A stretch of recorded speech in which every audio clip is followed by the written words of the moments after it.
أشرقت نفسي بنور من فؤادي حينما رددت يا رب العباد، وانتشت روحي وصار الدمع يجري.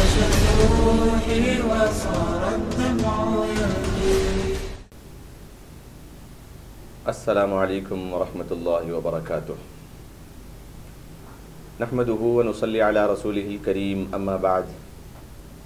فاعوذ بالله من الشيطان الرجيم. بسم الله الرحمن الرحيم.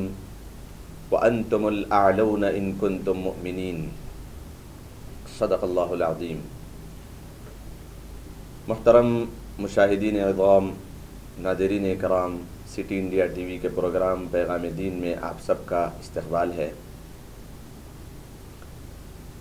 بیت المقدس کی تاریخ آپ کے سامنے سلسلہ وار ایپیسوڈز کی شکل میں پیش کی جا رہی ہے، جس کا یہ 25واں ایپیسوڈ ہے. محترم ناظرین کرام، اب تک جو آپ کے سامنے بیت المقدس کی تاریخ بیان کی گئی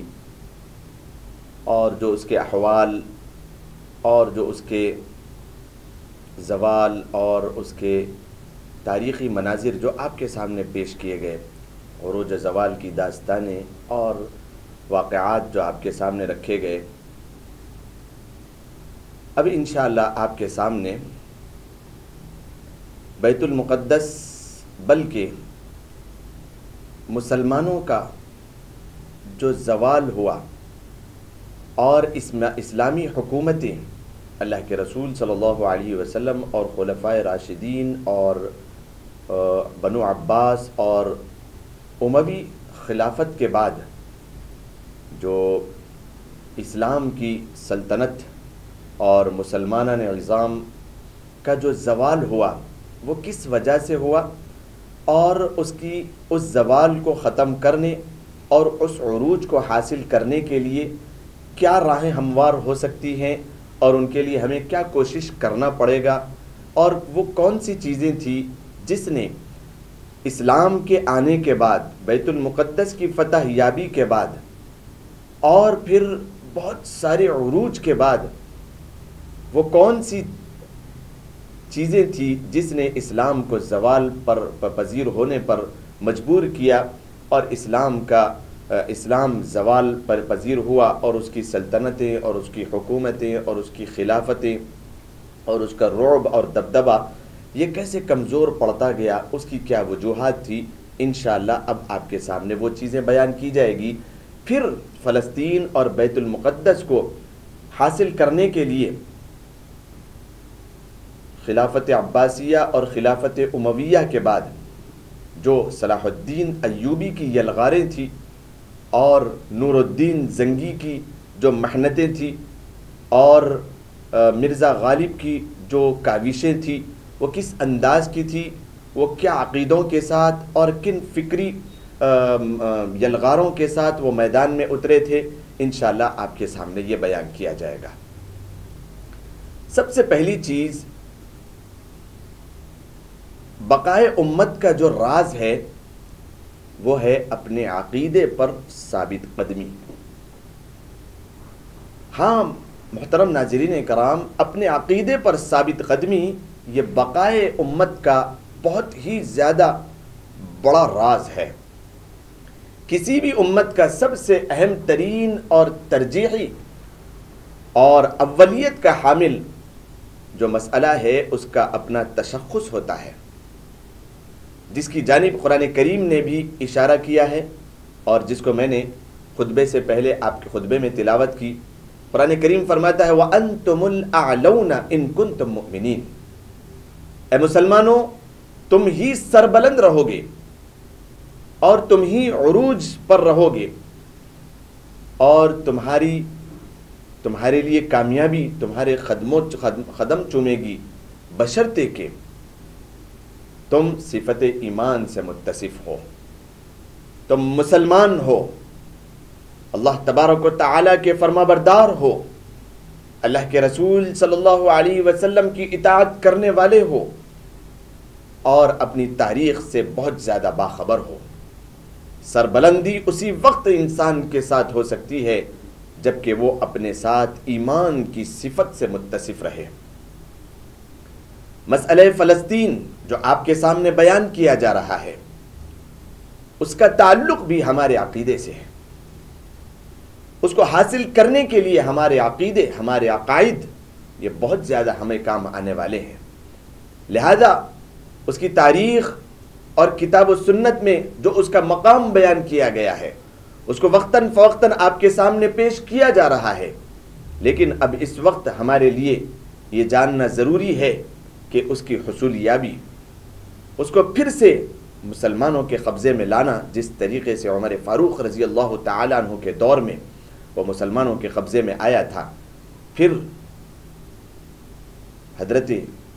ایوب ان کے دور میں مسلمانوں کے قبضے میں آیا تھا، ایوبی کی جو یلغاریں تھیں اس دور میں پھر مسلمانوں کے قبضے میں آیا تھا، اور کس طریقے سے مرزا غالب نے محنتوں کے پروں کو بچھا دیا تھا، اور ان کی دور میں کس طریقے سے فلسطین اپنے قبضے میں آیا تھا۔ انشاءاللہ وہ سارے کی ساری حصولیابی کی جو صورت ہوگی وہ ہمارے ہاتھوں سے کس طریقے سے وہ چلا گیا، اور کیسے وہ کیا اسباب تھے، اور اس پر وہ کیسے کیا اسباب ہوں گے جس کی وجہ سے ہم اس کو پھر حاصل کر سکتے ہیں، انشاءاللہ اس کو پھر آپ کے سامنے بیان کیا جائے گا۔ فکری و اصلاحی جنگ کے اثرات کیا ہوتے ہیں؟ اس میں کوئی شک نہیں ہے کہ دنیا میں انسانوں کے درمیان جو معرکہ آرائیاں ہو رہی ہے وہ دو طرح کی ہیں، ایک اسلحے کے ذریعے، دوسری سازشوں کے ذریعے۔ ہمیشہ اسلحے کی جنگ سے پہلے فکری جنگ ہوتی ہے۔ نوجوان بھائیوں کی توجہ میں اپنی طرف مرکوز کرنا چاہوں گا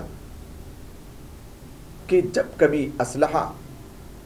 اور تلواروں کی اور توپوں کی اور جو بندوقوں کی اور کسی بھی انداز میں اسلحوں کی جنگ سے پہلے فکری جنگ ہوا کرتی ہے، وہ کیسے ہوتی ہے؟ اور پھر جو فکری یلغار میں کامیاب ہوتا ہے وہ اسلحہ کے جنگ میں بھی بآسانی کامیاب ہوتا ہے۔ پوری انسانی تاریخ اس بات پر گواہ ہے، جس پر تفصیل سے روشنی ڈالنے کا ابھی وقت نہیں ہے کہ کس طریقے سے اسلحوں کے ذریعے میدان میں اترنے سے پہلے لوگوں نے کس طریقے سے فکری یلغاریں کی، اور ان میں کامیابیوں کے بعد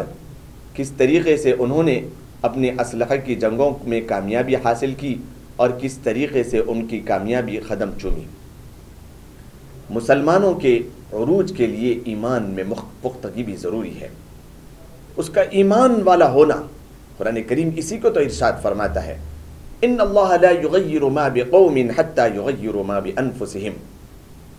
کہ اللہ تبارک و تعالی اس وقت تک کسی قوم کی حالت کو نہیں بدلے گا جب تک کہ خود قوم اپنی حالت کو نہ بدلے۔ آج مسلمانوں کا زوال اس پر نہیں ہے کہ بہت سارے ملک اس کے دشمن ہیں اور بہت سارے لوگ اس کے دشمن ہیں، یہ نہیں ہے، بلکہ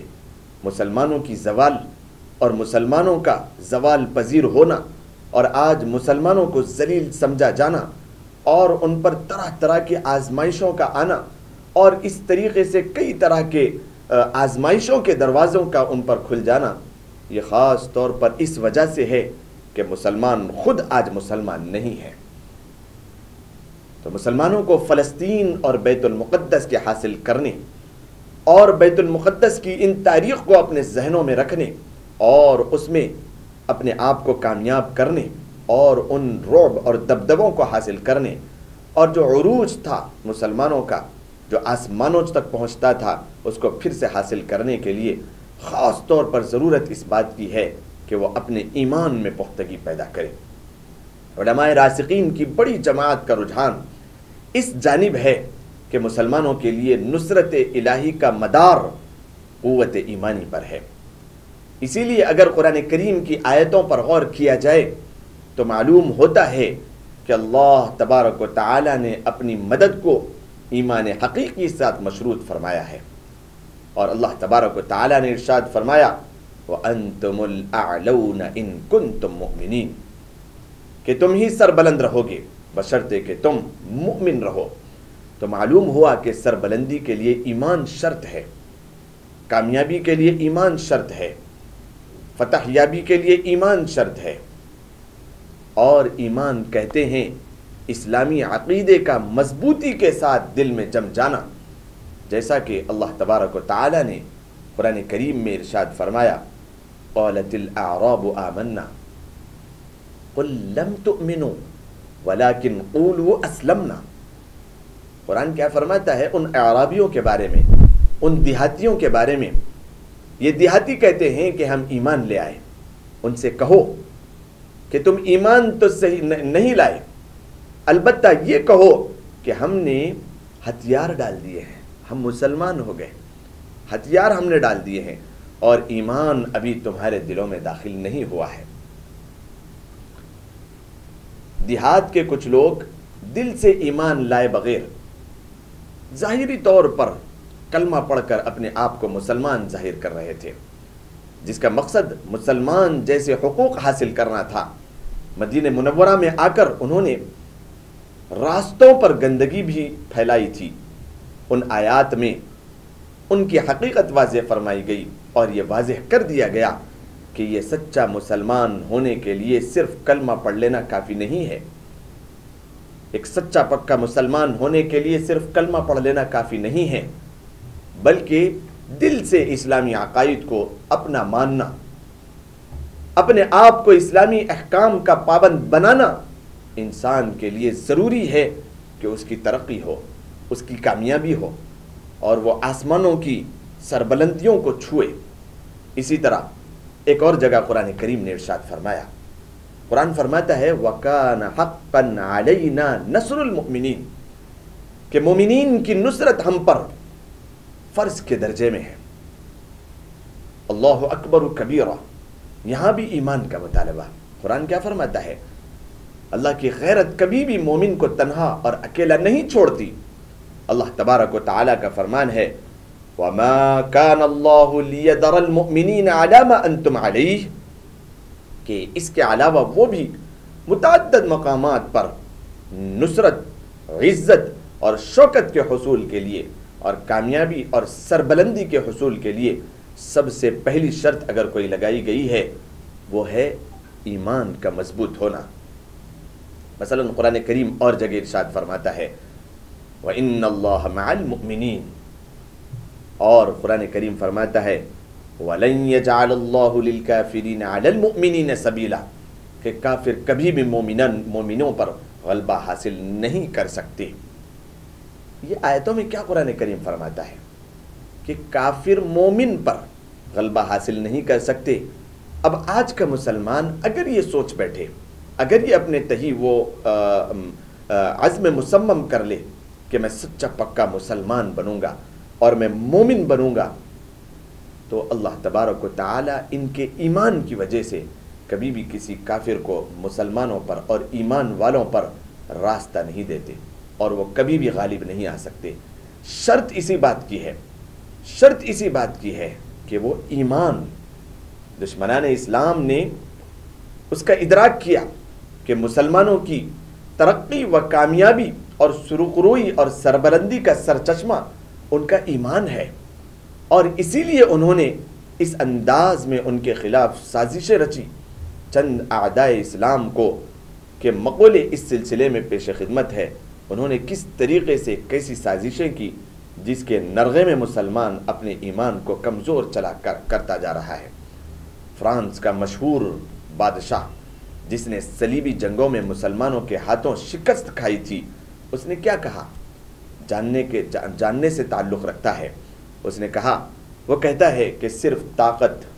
قوت اور بھاری بھرکم ہتھیاروں کے ذریعے مسلمانوں پر کبھی بھی غلبہ حاصل نہیں کیا جا سکتا ہے، یہ ناممکنات میں سے ہے۔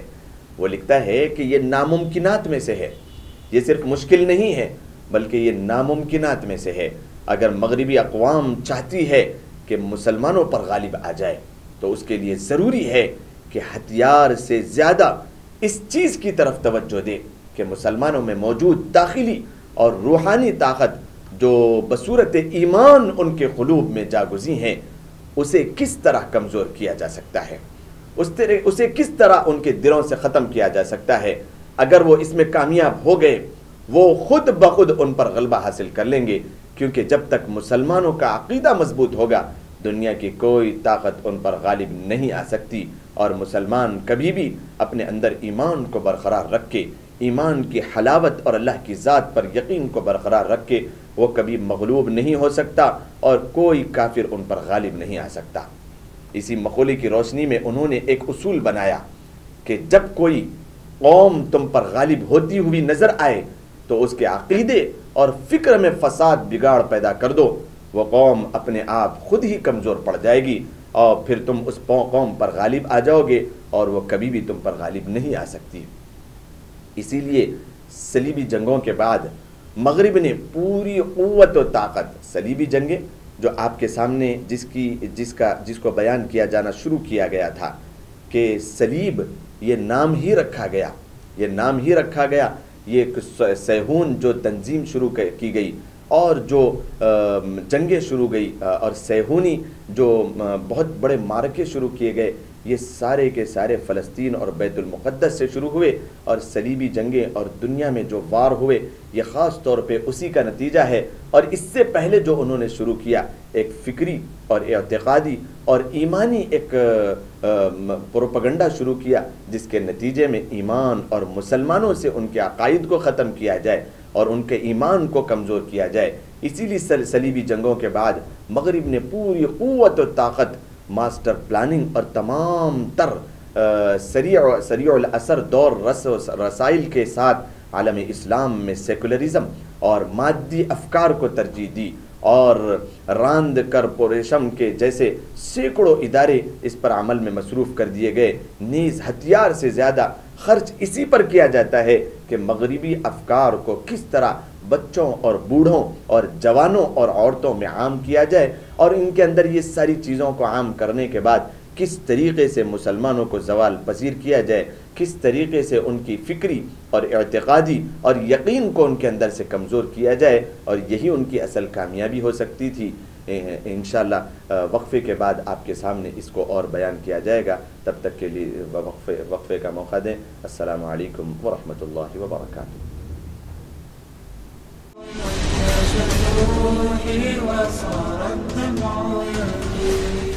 Cosmic Break Zone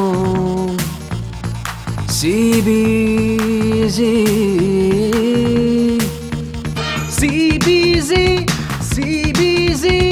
نمبر 1 ہے CBZ۔ کاسمک بیک زون جو شہر محبوب نگر کی مشہور و معروف بیکری ہے، جو ذائقے کے لیے ہی نہیں بلکہ بچوں کو سرور پہنچانے والے ماحول کے ساتھ بڑوں کے ذائقے کا بھی خاص خیال رکھتی ہے۔ ہماری خصوصیت یہ ہے کہ زبان پر رکھتے ہی گھل جانے والے کیک، کارٹون نما کیک، اسپیشل کیک، ایگ لیس کیک یہاں پر دستیاب ہیں۔ اتنا ہی نہیں بلکہ ذائقہ سے بھرپور پیزا، برگر اور کئی اقسام کے آئس کریم اور خاص بسکٹ اور کئی ہمہ اقسام کی بیکری آئٹم اور شیر مال میٹھے کی روٹی، اصلی گھی اور میوہ جات سے بھرپور ڈرائی فروٹ کے روٹ واجبی دام پر یہاں دستیاب ہے۔ آپ اپنے گھروں کی شادیوں اور دیگر تقریبات کے لیے بھی سویگی کے ذریعے اپنا آرڈر بک کروا سکتے ہیں۔ پھر دیر کیوں، تشریف لائیے۔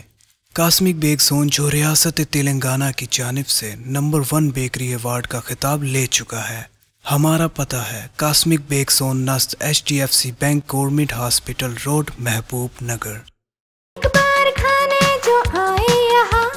بار بار آنے کو چاہے یہاں۔ حیدرآباد میں کامیابی کے جھنڈے گاڑنے کے بعد اب آپ کے شہر محبوب نگر میں MS اکیڈمی پیش کرتے ہیں۔ MS girls junior college. MS girls junior college انتہائی رعایتی فیس پر کارپوریٹ درجے کی تعلیم۔ MS girls junior college. MS college کے طلبہ نے قائم کی اب تک کئی ریکارڈ۔ میڈیسن IIT کے سرکاری اداروں میں سینکڑوں طلبہ نے حاصل کی مفت نشستیں۔ سال گزشتہ میڈیسن کی 1/3 نشستوں پر MS کالج کے طلبہ کا ہوا قبضہ۔ MS کالج کی پرشکوہ عمارت میں پورے تعلیمی ماحول میں طالبات کو معیاری تعلیم فراہم کی جاتی ہے۔